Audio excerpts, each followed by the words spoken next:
Podcast Talk. Learn English naturally. Relationship.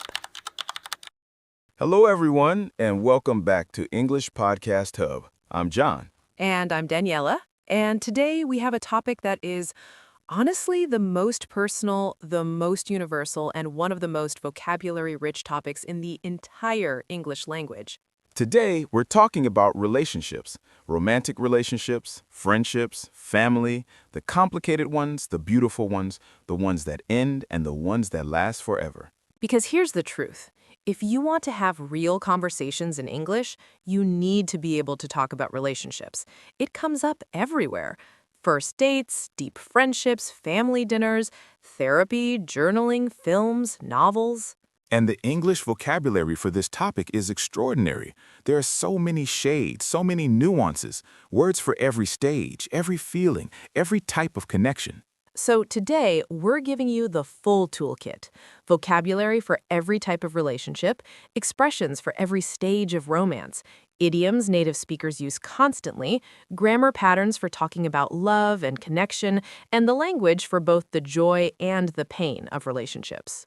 Because relationships in English aren't just about saying, I love you.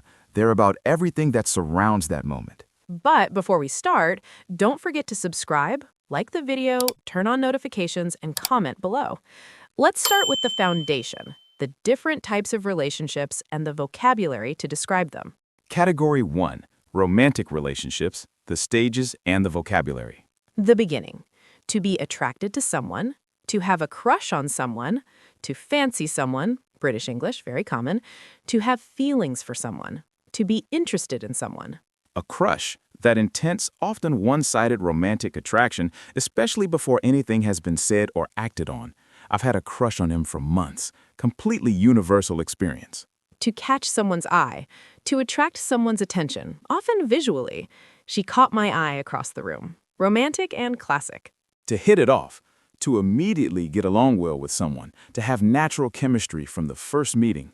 We hit it off straight away, talked for hours. Early dating. To ask someone out, to invite someone on a date. He finally asked me out. To go on a date. To see someone. Casual dating before a committed relationship. We've been seeing each other for a few weeks. To be dating. Actively going on dates, usually with some romantic intention. Are you dating anyone right now? Casual dating. Dating without serious commitment. Chemistry. The natural, almost electric connection between two people. Hard to define. Impossible to fake. The chemistry between them was undeniable. To click. To connect naturally and immediately with someone. We just clicked. I felt like I'd known her forever. Getting serious. To be in a relationship. The standard way to say you're officially with someone. We're in a relationship. To be together. To be an item, slightly informal. Are they an item now? To make it official, to formally acknowledge the relationship, often publicly. We decided to make it official last weekend. To be exclusive. To agree to date only each other, not seeing other people. We had the exclusivity talk. Yes, this is a conversation people have. Committed relationship. A serious, dedicated partnership. Both people have consciously chosen each other and are investing in the future. Long-term relationship. A relationship that has lasted a significant time. They've been in a long-term relationship for 5 years. To be serious about someone. To have genuine, deep feelings and intentions. I'm really serious about her. This isn't casual. To move in together. To start sharing a home. A significant relationship milestone. To get engaged. To agree to marry. To propose, to ask someone to marry you, to pop the question. Informal, charming expression for proposing. To tie the knot, to get married. Informal and warm. They finally tied the knot after 7 years together. To settle down, to establish a stable, committed life, often implies marriage, home, possibly children. She's ready to settle down. Partner, spouse, significant other half, better half. Different ways to refer to the person you're in a relationship with. Better half and other half are affectionate and slightly humorous. Now, category 2, the end of relationships, because this is just as important as the beginning. To break up. To end a romantic relationship. They broke up after 2 years. one of the most essential phrasal verbs in relationship English. A breakup, the event of ending a relationship. She's going through a really painful breakup. To split up. Similar to break up, slightly more neutral. They split up mutually, no hard feelings. To call it quits, to decide to end something. After months of arguing, they called it quits. To grow apart, to gradually become more different from each other over time, to lose connection slowly. They didn't have a dramatic ending, they just grew apart. To fall out of love, to gradually lose romantic feelings for someone. I didn't fall for anyone else, I just fell out of love. To drift apart, similar to grow apart. The relationship fades gradually rather than ends dramatically. To ghost someone, to suddenly stop all communication with someone without explanation, a very modern term. He completely ghosted her after 3 months of dating. To be ghosted, to be on the receiving end of ghosting. I've been ghosted twice this year. It's awful. To get over someone, to emotionally recover from a breakup. It took me a year to get over him. Closure, a sense of emotional resolution after a relationship ends, understanding why it ended. I needed to talk to him one more time. I needed closure. Heartbreak, the intense emotional pain of losing a relationship. She went through real heartbreak after that ended. Rebound, a new relationship started very soon after ending another, often as emotional avoidance. She jumped straight into a rebound relationship. Category 3, friendship vocabulary. Because friendships are relationships too, and English has beautiful language for them. A close friend, someone with whom you have a deep, trusted connection. A best friend, your closest friend. A lifelong friend, someone who has been in your life for decades. A fair weather friend, someone who is only your friend when things are going well, who disappears when you need them. A gentle but pointed criticism. To be there for someone, to offer support, presence, and care when needed. She was really there for me when my father was ill. To have someone's back, to support and defend someone. Don't worry about them, I've got your back. To fall out with someone, to have an argument that damages a friendship. We fell out over something stupid and haven't spoken since. To make up, to reconcile after a disagreement. They fell out but made up a week later. To drift apart. Yes, this applies to friendships too. Many friendships don't end, they just slowly fade. A solid friendship, stable, reliable, deep. They have such a solid friendship, 20 years and still going strong. Category 4, family relationship vocabulary, the language of our most foundational connections. Family dynamics, the patterns of interaction, power, and relationship within a family. The family dynamics are complicated, lots of old tension. A close-knit family, a family with strong bonds, spending time together, deeply connected. She comes from a really close-knit family. Estranged, no longer in contact with a family member, usually due to serious conflict. He's estranged from his father, a heavy word that carries a lot of history. To reconnect, to reestablish a relationship after a period of distance or estrangement. She reached out to reconnect with her sister after 10 years. Family tension, unresolved conflict or discomfort within a family. There's a lot of family tension around the holidays. Universal. To set boundaries, to establish limits on what you will and won't accept in a relationship. Enormously important and widely used in modern relationship vocabulary. Now let's talk about the emotional vocabulary of relationships, the interior landscape that makes relationships so complex and so compelling. Love and attachment. To fall in love, the experience of developing deep romantic feelings. I didn't plan it, I just fell in love. To be in love, the sustained state of deep romantic feeling.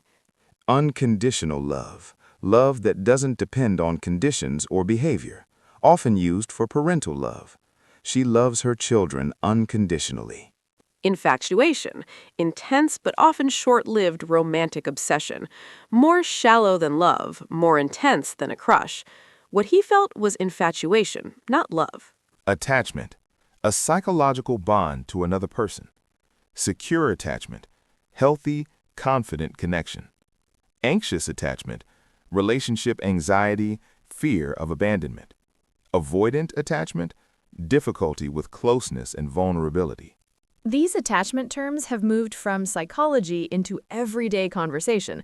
You'll hear them in casual discussions about relationships constantly now. Trust and vulnerability, to trust someone, to believe in their reliability, honesty, and care. To open up to someone, to share personal feelings and thoughts, to become vulnerable. To let someone in, to allow emotional intimacy. She finds it hard to let people in. To be vulnerable, to allow yourself to be seen, especially in your uncertainty or pain. Emotional intimacy, deep emotional closeness, knowing and being known by another person, different from physical intimacy and arguably more important. Conflict and repair. To argue, to fight, to have a row, British English for a heated argument, to have a falling out. To clear the air, to resolve a tension or misunderstanding through honest conversation. We need to clear the air about what happened. To work things out, to resolve problems in a relationship. They went to couples therapy to work things out. To give someone the benefit of the doubt, to assume the best interpretation of someone's actions rather than the worst, essential in any relationship. To bury the hatchet, to end a conflict and make peace. Slightly formal, very common. They've finally buried the hatchet after years of tension. Now let's talk about grammar patterns for discussing relationships. Pattern 1. We've been together for...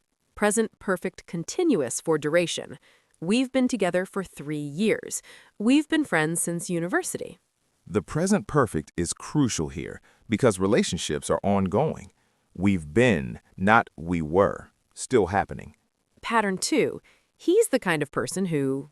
For describing what makes someone special in a relationship. She's the kind of person who remembers exactly what you said 6 months ago. He's the kind of partner who shows up without being asked. Pattern 3.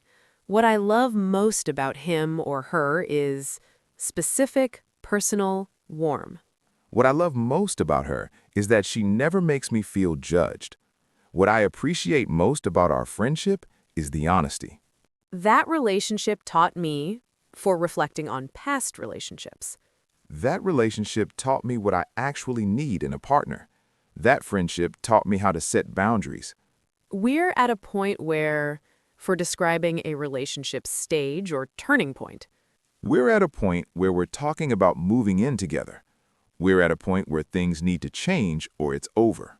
Looking back, I realize, for relationship reflection and growth. Looking back, I realized I was more in love with the idea of him than with who he actually was. Powerful, honest, very common in real conversation. Now let's go through the idioms, and relationship English is absolutely overflowing with them. Head over heels, completely and overwhelmingly in love. She's head over heels for him, totally lost in feeling. Love at first sight. Falling in love immediately upon meeting someone. Romantic concept, widely debated but universally understood. To wear your heart on your sleeve, to openly show your feelings, to be emotionally transparent. He wears his heart on his sleeve. You always know how he feels. To have butterflies, the nervous, excited feeling in your stomach when you're around someone you like. I still get butterflies when I see her. A match made in heaven. Two people who are perfectly suited to each other. They're match made in heaven, complete opposites who complement each other perfectly. To be on the same page, to share the same understanding, expectations, or feelings. We need to make sure we're on the same page about what we both want. To put someone on a pedestal, to idealize someone, to see them as perfect. He put her on a pedestal and couldn't accept she was human. To see someone's true colors, to discover what someone is really like, usually after they've shown a less positive side. After the breakup, I saw his true colors. To have a soft spot for someone, to have a particular affection or weakness for someone. She has a real soft spot for her youngest brother. It takes two to tango. Both people in a relationship are responsible for what happens in it. Don't only blame her. It takes two to tango. To go the distance, to last, to endure, to make a relationship work long term. I think they'll go the distance. They're so solid together. On the rocks. A relationship in serious difficulty or trouble. Their marriage has been on the rocks for a while. To make or break, to be the deciding factor in whether something succeeds or fails. This conversation will make or break us. To sweep someone off their feet. To impress and charm someone so completely that they fall for you quickly. He swept her completely off her feet. To play the field, to date many different people without committing to any one. She's not looking for anything serious. She's just playing the field. Through thick and thin. Through good times and difficult times. They've been through thick and thin together. That's a real friendship. Now let's do our demonstration. Daniela, give me the basic version. I have a boyfriend. We are together for 2 years. He is nice and I love him. Sometimes we fight, but it is okay. Now the upgrade. My partner and I have been together for just over 2 years now, and honestly, it's the most grounded relationship I've ever been in. We clicked almost immediately. We hit it off on our first date and couldn't stop talking. What I love most about him is that he's the kind of person who shows up consistently. Not dramatically, not with grand gestures, just reliably there. We've had our moments, of course, every couple does. There was a period about 6 months in where we really needed to clear the air about some things, and those conversations were hard. But I think that's also what made us stronger. Looking back, I realized I'd spent years putting people on pedestals and then being disappointed. With him, I fell in love with who he actually is, not who I imagined he might be. That feels different. That feels real. That is genuinely beautiful, and it sounds completely natural. Let's note what was used. Grounded relationship, clicked, hit it off, shows up consistently, clear the air, putting people on pedestals, fell in love with who he actually is. And the structure, moving from the beginning of the relationship to its qualities, to the challenges, to the reflection. That narrative arc is what makes it compelling. Notice also how shows up, a simple phrasal verb, carries enormous emotional weight here. He shows up. That means reliability, presence, care. 2 words that say everything. Now let's talk about the language of modern relationships, because relationship vocabulary has evolved significantly. Modern dating vocabulary. To swipe right. To express interest on a dating app. From Tinder. To match. When 2 people on a dating app both express interest. Situationship, a modern word for our romantic connection that isn't quite a relationship, more than friends but without clear commitment or definition. Talking stage. The period of getting to know someone romantically before officially dating. We're in the talking stage. Breadcrumbing, giving someone just enough attention to keep them interested without genuine commitment, stringing someone along with minimal investment. Love bombing. Overwhelming someone with excessive affection, attention, and praise early in a relationship, often a manipulation tactic. Red flag, a warning sign in someone's behavior or character. That was a red flag. I should have paid attention. Green flag, the opposite, a positive sign. Toxic relationship, one that is consistently harmful, controlling, or damaging to one or both people. Gaslighting, manipulating someone into questioning their own perception of reality. She was constantly gaslighting him, making him feel like his concerns were unreasonable. Healthy relationship, one characterized by mutual respect, trust, communication, and support. These modern terms are now deeply embedded in everyday English. Knowing them signals cultural fluency, not just linguistic fluency. Now let's build the action plan. Day 1. Learn the vocabulary for the stages of romantic relationships, from crush to settling down. Write 1 sentence for each stage using either your own experience or a character from a film. Day 2. Learn 15 relationship idioms. Head over heels, on the rocks, through thick and thin, wear your heart on your sleeve. Write a short story using at least 5 of them. Day 3, practice the grammar patterns. Write 3 sentences using what I love most about, 3 using looking back, I realize, and 3 using we're at a point where. Day 4. Describe a relationship, real or fictional, using only behaviors and specific moments, no adjectives. What did they do?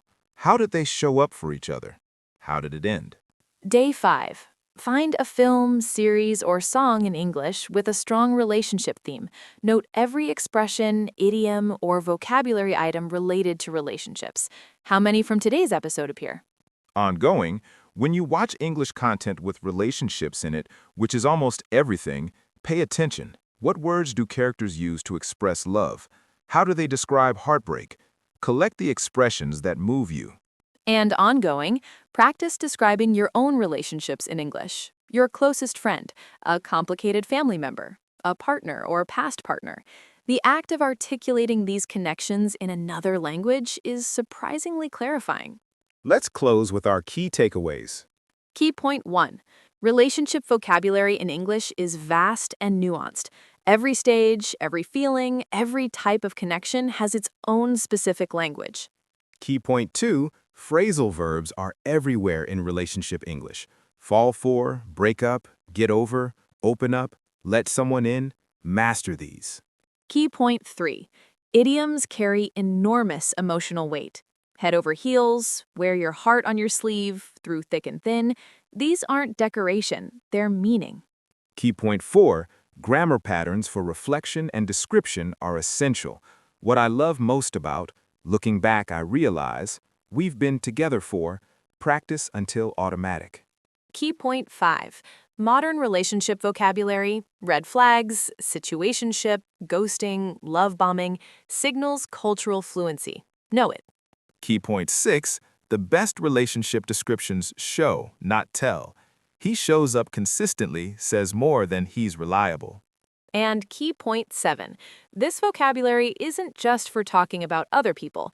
It helps you understand your own relationships more clearly.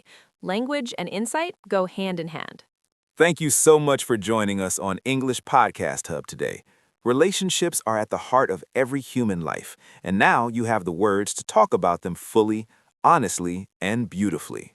Subscribe, leave us a review, and share this episode with someone you care about. Until next time, speak from the heart and keep growing. Take care of yourselves and each other, everyone.